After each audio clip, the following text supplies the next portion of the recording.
Anginibingelele babukeli bethu emakhaya ngiphinde nginamukele ku Durban Network Sports Avenue igama uSithokoziswa kaNtshangase. Namhlanje ke sizobheka kakhulu ke lapha yana kuyona ke iCarling knockout fixture esandokuphuma. Angihambi ke ngedwa, ngihamba nozakwethu uSabelo. Sabelo, welcome to the scene. Ninjani? Ngikhona mfethu njani? Safia, you look stunning by the way. Thank you. Ugqoke nejezi lebhaka. Fanele phela namhlanje umuntu abukeke kahle so khuluma ngendaba enkulu kakhulu iCarling. Wonke umuntu amehla athe njo kuCarling. Yeah, for sure. Yes, uzokhumbula Sabelo ukuthi siphuma kwi MTN 8. Yes. So masiphuma ku MTN 8 Orlando Pirates bithatha kwesi4 kulandelana. In a row. Yes, in a row.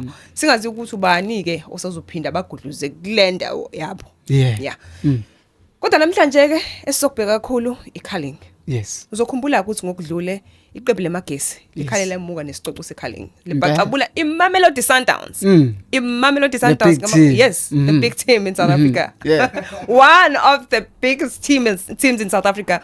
So imagesi kwazi ukudlula ngamagoli amabili ngelilodwa. Ubani wayazi? Ubani wayelindele lokho? Akekho futhi. Akekho. So manje mucabanga kusangaphinda yini kwenzeke njengoba kade ngisho ukuthi iPirates isithatheka 4 MTN 8 imagesi sangakwenza yini ukufanayo na iphinde futhi nayo ithi 2 times in a row. Hey, so kumele sibheke the current performance yayo imagesi ukuthi ayenzi kahle lokho ileague iqalile abenzi kahle babe kade bengaqedanga even kahle kwi league the previous league but then mhlambe singabheka ekutheni this is a cup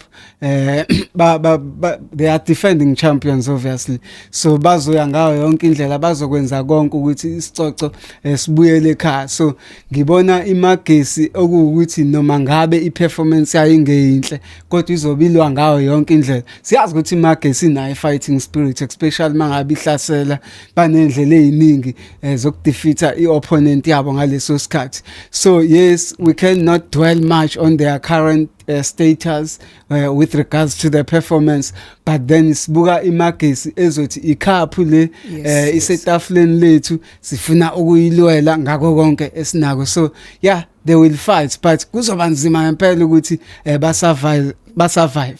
Okay, so masibheka iqembu lamaZulu ezikaMangethe. Yes. Nabo indlala yenkomisha ekhaya siside kakhulu isikhathi kuzoba lula yini na uyabona ukuthi lo mdlalo iwona obhekwe kakhulu isikakhulu kanje banemagesi iyona ama defending champions amaZulu ke nawazoya ngokuthi siyasidonsa ukuthi sibuyele ngakini siyasidinga lesi sicoco we are hungry siyasidinga nathi seku icabinet yomile nje kamanje so trophy cabinet yomile nje kamanje yes nabo kanjalo kuzoba nzima nakubona so bengifuna ukwazi ukuthi mina njengoba amagesi enale cup amaZulu ayidinga le cup alambile kudala kwagcina kutholakala mawubheka isimo segame yabo isimo mhlambe iatmosphere kuzoba njani kakhulu kumele sibheke ukuthi abadlali ama team la okanye amaqembu acishe alingane ngokwe status sabadlali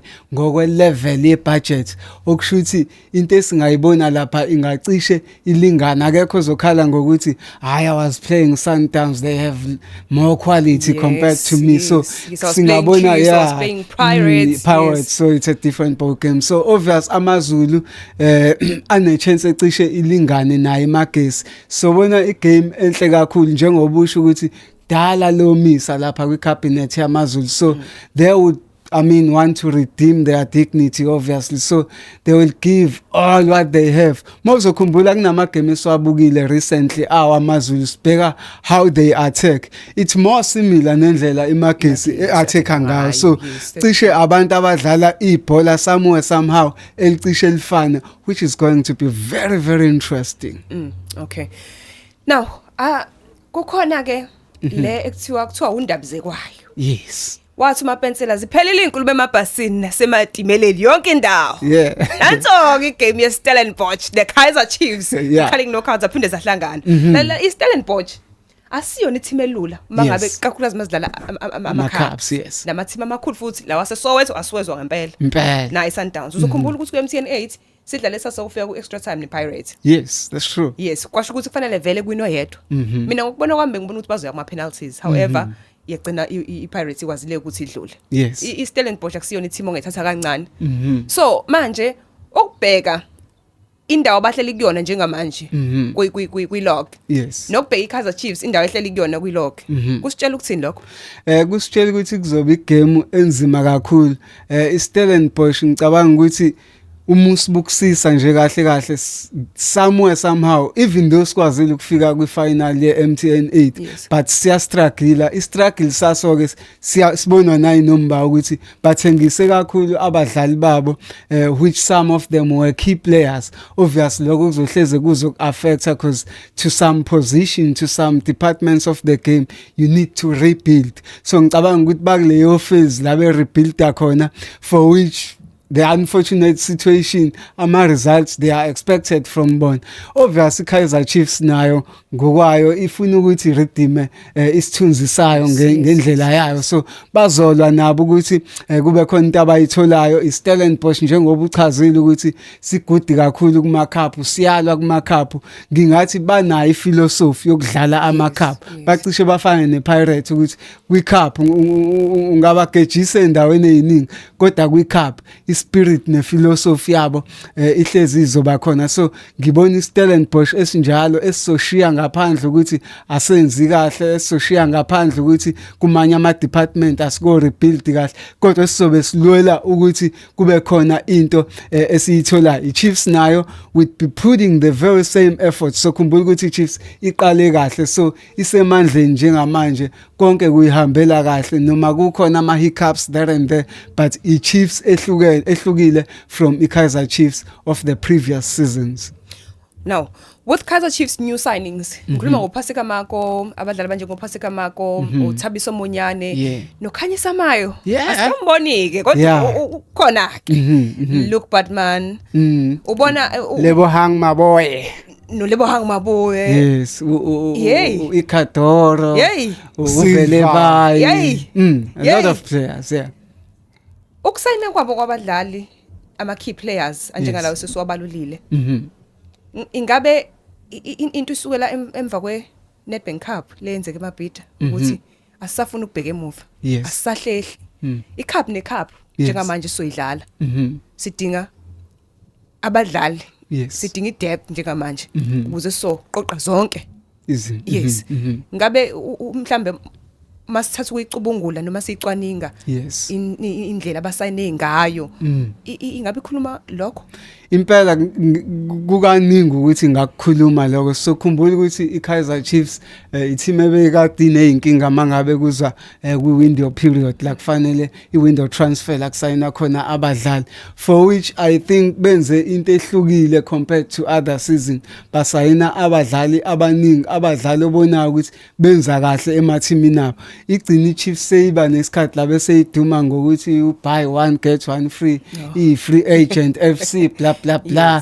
So this time iye all out ekutheni nayo ku transfer market igama layo likwazi ukubizwa so sibona ngenamba yabadlali even though some of them are free agents but for a mere fact ukuthi abadlali abasase effective so khuluma nje ngoPhasika Mako siyabona ukuthi iperformance yakhe njengamanje it's very good Thabiso Monyane the performance is ayoba so yilabadlali aba-Edio Ikadoro abantu abane impact siyazi uIkadoro kade shaya amagoli ko Chipa ko Super Sport you know Uvelebayi was dominating lapha kwi Cape Town Spurs uBatman same thing so abadlali abazoba ne-impact Mayo is coming from Africa with a lot of experience so he's going to obviously contribute something for Chiefs iChiefs accessile team ozothi yoyishaya accessile team ozoyi-writer off entweni kuma cups asazodlala because basibhifile isquad sabo so they are in a very good position to compete. Njengamanje bahleli number 2. Yeah. Number 3. Yeah, they are in Skukhune, Sundowns or in Kaizer Chiefs. So back number 3. Yes. Bakwi CAF Confederations Cup. Njengamanje. Yes. Ngiyacabanga ukuthi iyenye yezinto ezizobanikeza umdlandla. Ukukhumbula futhi baphuma ku Nedbank Cup, baku CAF Confed. Yezinye zezinto. Ngabe ezinye zezinto ezingabafaka umlilo ngaphakathi kubona ukuthi now iCalling vele sesitshelile ukuthi konke okusankomishi siyakudinga njengamanje. Kuningi kwenzeka ngale dressing room esingakwazi. Kunamahebezi ukuthi umqeqeshi ucoach Nezradin Nabi kungenzeka mhlamba ahambe. ngabe mhlambe ngeke kube khona ukuphazamiseka lapho nalapho noma mhlambe bazoqhubeka abafana it's possible ukuthi ngaba khona ukuphazamiseka there and there, but into ekufanele sikhumbule Sithoko ukuthi ama game amaningi okanye isizini iqale ucoach Nape ngekho kwiKaizer Chiefs yenza kahle yawina, for which kuthema kubuya yena kwakhona kwagcina kuba khona ilose ebanako. So kunalawo ma hopes ukuthi icontinuity ingaba khona irrespective ukuthi ukhona noma akekho, ngakubukeke ngathi ama assistants akhe nabanye ababambisene nabo ne technical team ba understand umgqiqo, ba understand ukuthi ibheji leKaizer Chiefs likhulu, li deserve ama cup, li deserve irrespect from other teams. So hence I'm saying sizobona iKaizer Chiefs entsha kule season sevele yabonisa ukuthi they are hungry, they want something, into eqhamukayo bafuna ukucompete. eAfrica iyadingeka iKaizer Chiefs, so ukufanele yenze sure ukuthi at least iphela kwi-league, at least ku number 4 to number 3. Yes. So lokho kuyobanikeza ama chances ukuthi bakwazi ukuya eAfrica. So it's a different Kaizer Chiefs altogether. It's a different Kaizer Chiefs altogether. Futhi kule season benza kahle kakhulu. Kakhulu. Uqhuzuka lapha nalapha akusho lutho. Akusho Kodwa lutho. mina ngiyababona la beya khona. Yeah, somewhere. Yeah, they are going somewhere. Sebekubonisile futhi la. Yes, na kuyona le season futhi kukhona esikakulindela kubona. Yeah. Kukhona esikakulindela kubona. Yeah, we can. Okay. Now, Sabelo, looking at I fixture ye Durban City ne Polokwane City. Bayalandelana bobabili. Polokwane City phezulu kancane, Durban City bese yona ngenzansi. However, Durban City iwumlilo. Iwumlilo. Angeke usho ukuthi okay, well Durban City is playing against Pirates, is playing against Kaizer Chiefs, Mamelodi Sundowns. I know. Izokhala ngaphansi. Yes. Awukwazi ukusho lokho. Coach Kevin Hunt uzenoshintsho olukhulu. Muhle kakhulu umsebenzi esubona ku Durban City. Kakhulu. Bengekho kwi-Carling knockout edlule. Polokwane City was there. Ngabe khona sokubona okusha. Ama team futhi ngiyathanda ukuqhathanisa ngestatus sama team, aphinde futhi nalawo ama team alingane ngokwabadlali. So akekho uzothi umunye overpower because he's got more experience with regards to players in the pitch. So sizobona igame enhle kakhulu, igame emnandi, igame yabantu abalinganayo. iPolokwane City, I mean, most like they are very stubborn, like ngalesikhathi othi uzodlula kubona akudluleki kubona. So same thing with Durban City, you know, lokhu ingene nabadlali abasha who are injecting a new energy in the pitch and stuff. Benza kahle kakhulu.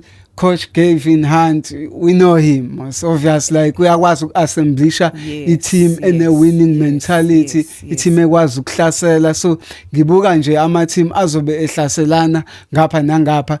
But yeah, we can, I mean, like give just a little bit to Durban City. Durban City. Yeah, they might do it. Polokwane City uyayazi kahle. Ngiyazi. Amazi umathiloti. Awumazi. Awumazi la ngelihla ndlovu. Hey, ngiyabazi. Okay. Yeah, bese kune game ebidlala izolo. Yeah. Bekuyona yodwa game ye Betway Premiership bekuyi Orlando Pirates nesiwelele. Yes.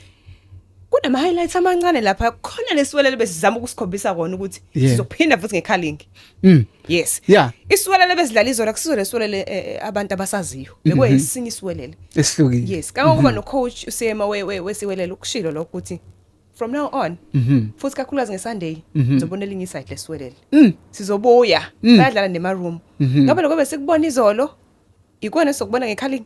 Sizokhumbula Sithoko ukuthi vele isiwelele siqale kahle. If I'm not mistaken, bawina 3 games ulandelana or 2 games ulandelana, for which kwase kusho already ukuthi ba abantu abafuna ukushintsha the whole scenario yokuthi eBloemfontein ibhola mhlawumbe seliphansi okanye elwini.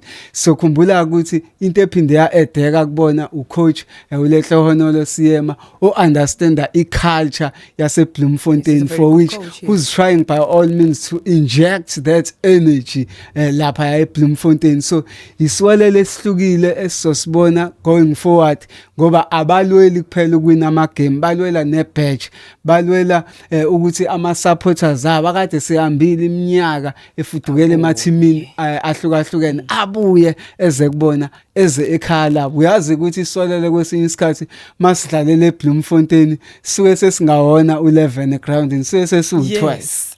Khona into engithanda usakhuluma ngabalandeli beSiwelele, khona into engithanda ngabo. Yeah. Yabona abalandeli beSiwelele mangabe iSiwelele lidlala sivakashelwe iqembu lizodlalela eBloem. Yes. So stadium for instance Orlando Pirates njengayizolo. Yes. Khona lento engiyithandayo ngabo. Yabona makuthiwa but welcome home. Yes. But cheerisha wonke umuntu, bajabulela wonke umuntu. Nayizolo ngibonile bacela abadlali beOrlando Pirates bakushiya emuva ukuthi hayi nishayile nina. Nisidlile nina. Ngoba yilokho ngiyayithanda lento abayenzayo. They are very very warm. Very warm and welcoming. So ukubheka lapha yasabelo Ozwina Police ukore ngomzuzu ka8. Yes. Now ubonile nge-first half, wabona nge-second half. Yeah. Mhlawumbe yini esingathatha ukuyibheka kuma halves uma-2 ukuthi ngendlela bebibamene ngayo lama team omabili. Uyabona ukuthi konakane kahle kahle bekufanele kube umdlalo phela nge-draw. Okuchaza ukuthi naku-culling ngeke kube lula ngeke kube lula kwiPirates. Yes. Ukudlala neSiwelele. Mhlambe yini edinga ukulungiseka kwiSiwelele ukuze mhlambe ishaye iqembu leOrlando Pirates? Kuningi mhlawumbe esingakubuka between lama team omabili. Into yokuqala nje singayibuka ngeSiwelele ukuthi uhlobo lwabadlali olukhona kuOrlando Pirates abanalo bona, so pound to pound kuba khona vele labezo safara khona. Sibuke nje igame yayizolo hence uhighlight ayona. Ukuphanishwa kwabo towards the end of the game kuchaza kona ukuthi there was a lack of concentration towards the end of the game. So experience icounter lapho ukuthi Ozwina Police abadlali abane experience enkulu, I mean like iskill sabo, itiming yabo and everything, it's perfect. So iSiwelele ngicabanga ukuthi kuyofanele mhlawumbe towards game ya Sunday sibe nenye approach mhlawumbe ehlukile, ngoba iPirates when it comes to pound they are very strong, banabadlali abagijimayo abane experience. Mhlawumbe they should use an approach whereby ubalinde kwesinye isikhathi ukuze bezokhathala, because mawuzoya nabo pound to pound, let's wait until 90 minutes isibheka ukuthi uzobe usagijima nabo yini. So yeah, akufani uyaqala ubone ukuthi abanye sebesindwe inyawo. Yeah. Okay, iSiwelele izolo si-announcile ukuthi ngibonile nje kwi-official Facebook page yabo. Yes. Sinema new signings. Kuno Samkelo Zwane. Yes. Was also very good. Yes. Kuno Mashiane. From Kaizer Chiefs. Was very good from Kaizer Chiefs. Mhlawumbe ke kwi-plan yabo yona le i-culling. Ikwi-plan yabo ngoba nje uba benzela ama-signings nje ngabe kwi-checklist yabo ukuthi no, we need this cup. Therefore, let's make new signings. Ngicabanga ukuthi kakhulu bekungeve specifically kwenziwela for indebe, but I think bekuyiplan yabo just to beef up their squad. Uzokhumbula ukuthi i-team ebuya under iSuper Sport le, for which kuneyinkulumo ezike zavela, even uchairman wasisiwelele lakade veza khona ukuthi kunabadlali abazobadedela kakhulu ababuye nepackage yeSuper Sport, njengoba sebeqalile badedela iCEO uStanley Matthews osegcine naye phuma. So kubikeka ukuthi kunabadlali abazodedelwa nabo. So lokho ke it speaks volumes ukuthi awukwazi ukudedela abadlali bese unga-add abanye abadlali. So I think they are trying to beef up their squad. But yes, it's true ukuthi labadlali ababa edile uJohannes, uMashiane noSamkelo Zwane, they're going to add a lot of value come Sunday. Okay. Mamelodi Sundowns, Marumo Gallants. Zokhumbula Mamelodi Sundowns looking to bounce back from last season's loss to Magesi. 2-1. Marumo. Yeah. Awu bantu kodwa kusasa Hey asazi Thoko but sinokubona ukuthi esikhathini esiningi iSundowns inokustruggle nje kuma cups especially so mhlambe singayibona iSundowns engawina against iMarumo Gallants then ibambeke makuya phambili kodwa ukubheka nje current performance yeSundowns iyastanda ama chance value ukuthi ingayibuyisele eceleni iMarumo Gallants but sikhumbule ukuthi iMarumo sekukhona ondaba kayithethi indlondlo babuyile kuyona ubani angisakhumbuli obani abanye but abadlali esazi ukuthi they are very effective mangabe kwama lokhu okatlego utladisa yes you see so abadlali whom we know they are very effective so bayobe belwa ngawo yonke indlela ukuthi by expose Sundowns but no ukuthi nabadlali abakanje no coach no asivumi thina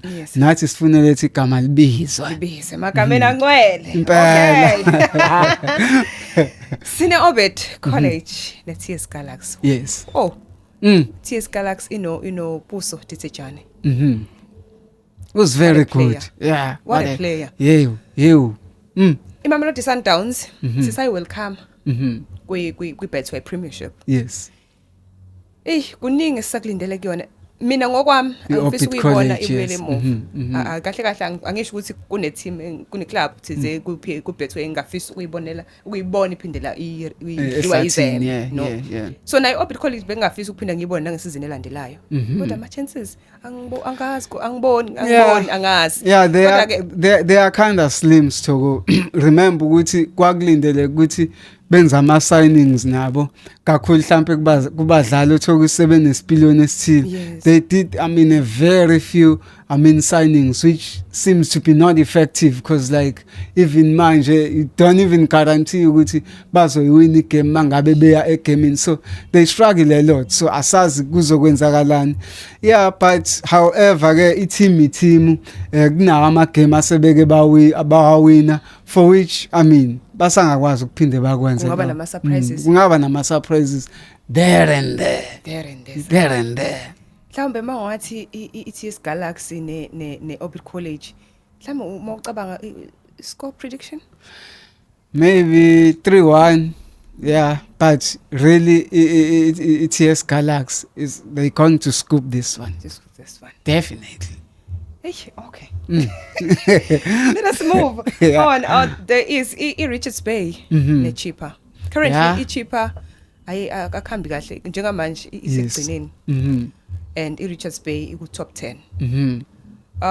Natal Rich Boys idlale kahle kakhulu uma ukhumbula ku Premier Cup mhlawumbe ngabuyisa leya performance iPremier Cup ifaye ku Carling khona okungenzeka yeah kukhona okungenzeka kodwa kufanele sikukhumbule Sithoko ukuthi iChipa i-team engaphumi sidala nje ngo first round kuma cup kukancane ufica iChipa ikhishwe ngo first round kuma cup so I don't see them bebakhipha ngesesabelo kunama comments bengiwafunda ku Facebook yes kambe ngicabanga ukuthi bekuyipage lika le Orlando Pirates izolo but uthi omunye yabona nje iChipa ihleli lapha enzansi ngeke kodwa iziye ku relegation ithibe njengeChipa ayikwazi ukuya ku relegation phela amathima njengoChipa wasabelo noma Gesi no TS Galaxy enza igame bemnandi yes angithi wona amathima adlalisa lamathima amakhulu yes adlale futhi kudlale that's true yes that's true so manje ke njengoba izodlala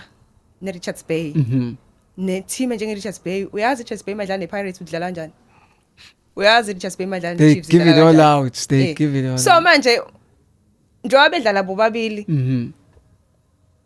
imali yakho ifaka kubani noma ngeke ngize ngiyifake kothile kodwa amathima nepotential lawa omabili amateam futhi akwazi ukudlala ibhola masikhuluma ngeChipa i-team ekwazi ukumesha even no Sundowns pound to pound because into ekwazi ukuyenza Sundowns iyakwazi ukuyenza iChipa irrespective ukuthi abadlali bayo mhlawumbe mesibheka status nabe Sundowns bangana but they always bring the ball bakholelwa ebholeni elidlalwa phansi same thing applies ne Natal Rich Boys ezikabiyela nazo they probably have the same approach towards the game. So ngibona ibhola elizodlalwa kakhulu phansi, kodwa nje kakhulu imali impela ngingacishe ngiyimuvele ngale kuChip ngale history yabo ukuthi kuma cup abaphuma ekseni, abaphume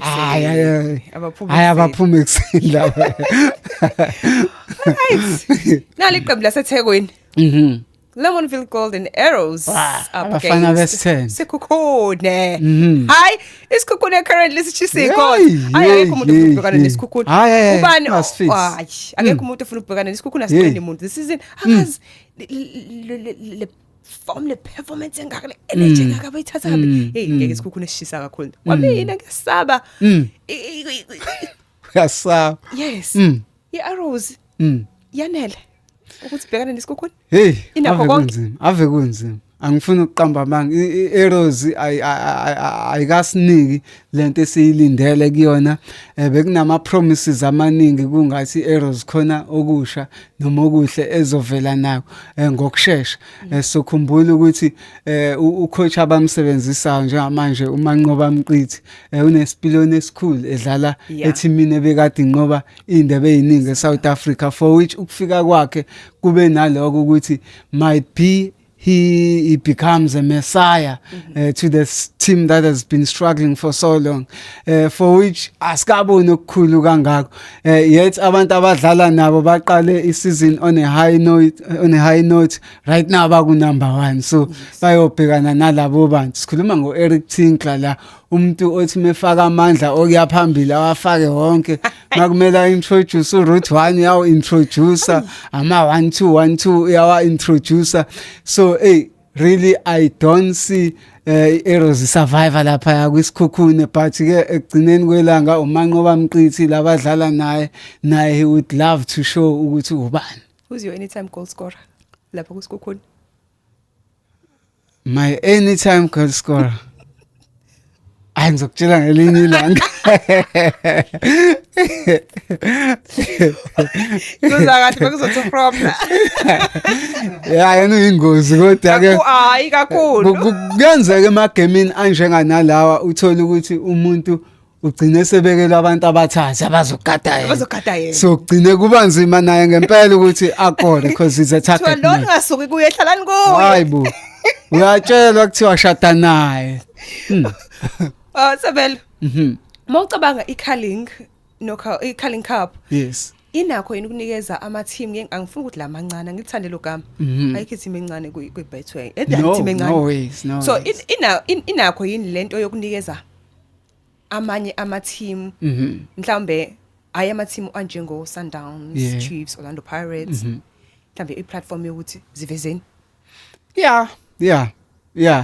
iCup yonke iCup Sithoko isuke expose abadlali baleyo team irrespective ukuthi incane noma inkulu, ngoba iCup remember ukuthi ama supporters abamaningi stadium, ama agent azuma in, they zoom in because they know ukuthi there's going to be a lot of competition. Umuntu uyazi ukuthi le game le iwafa kufani neleague whereby I know ukuthi mangishawe kule game ngisanga cover on the next game. So iCup igame eyodwa ukufaka konke nako ngeke uhlalise umdlali wakho mazi ukuthi uyingwazi.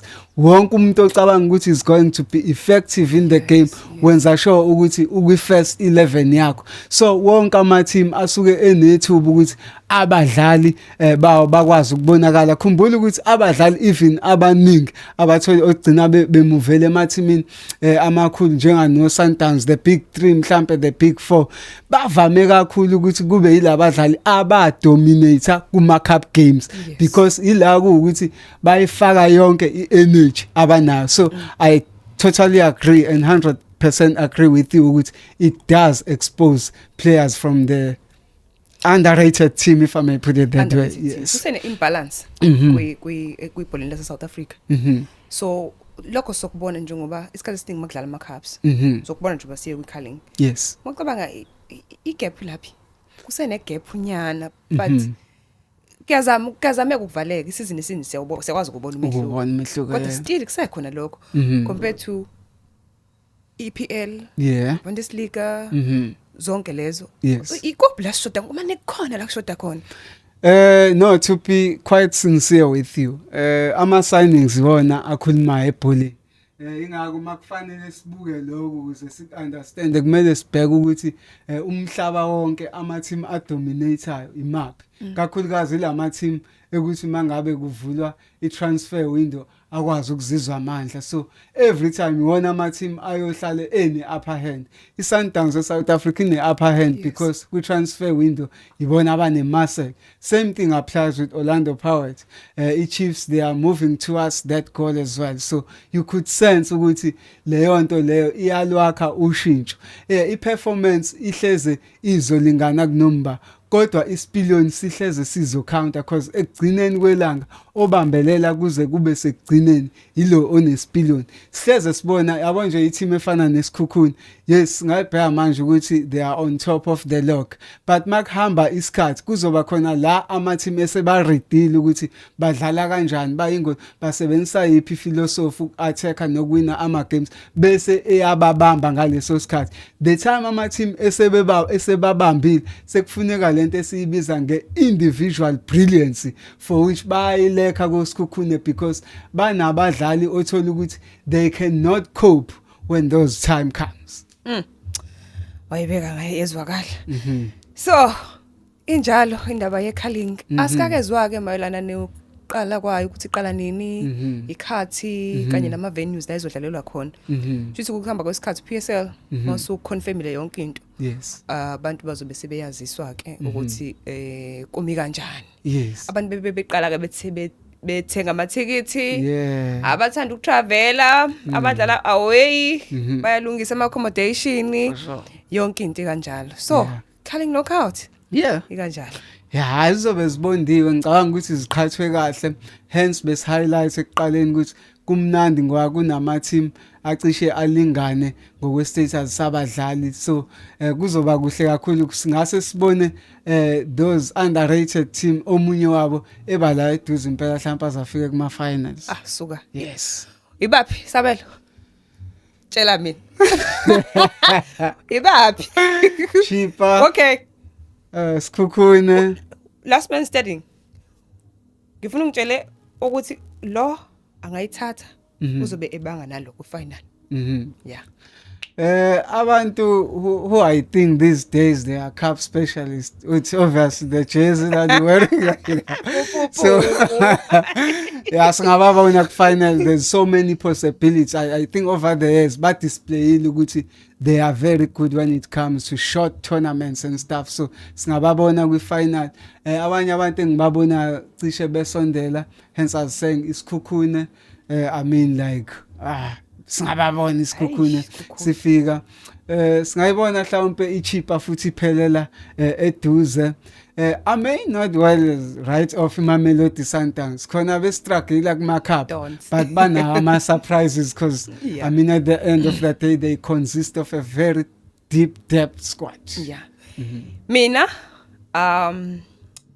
ngingayifaka iPirates ku final kodwa ngokudlula yeah akubanga njalo yeah njengoba ngishilo yeah mhlambe sengayifaka ke kodwa futhi angithandi ukushiya iTS Galaxy yeah hayi iTS Galaxy khona madoda yeah hayi angithandi ukuyishiya well nesikhukhune esikhona ngcono kumbe Sabelo bekuzodla i-fixture bekuzoba ne-fixture ye TS Galaxy nesikhukhune sheshe khambo yedwa lapho besokwazi ukuthi sheshe decide ukuthi ubani okungenzeka ku final yes leyo ngoba kuzoba i-fixture ezokwazi ukuthi isitshengise ukuthi mhlambe Chiefs possibly Pirates maybe Sundowns uzohamba noyedwa wesikukhune neTS Galaxy mina ngisho njalo yeah uthandazela ukuthi uline wakho ungabi nalama team owasho TS Galaxy sikhukhune because kungenza ungafiki la ufuna ukuya khona hayi isikukhune Nkosi Lord have mercy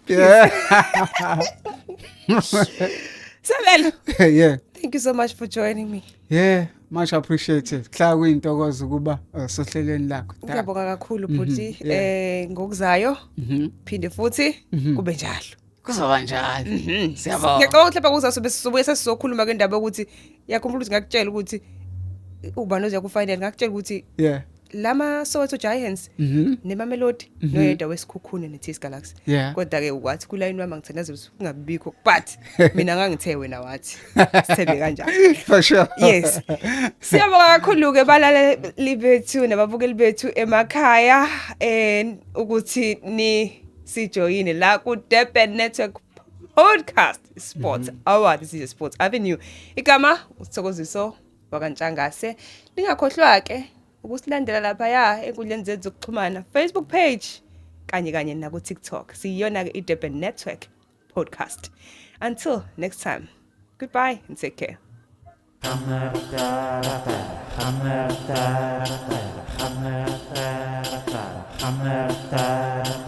I'm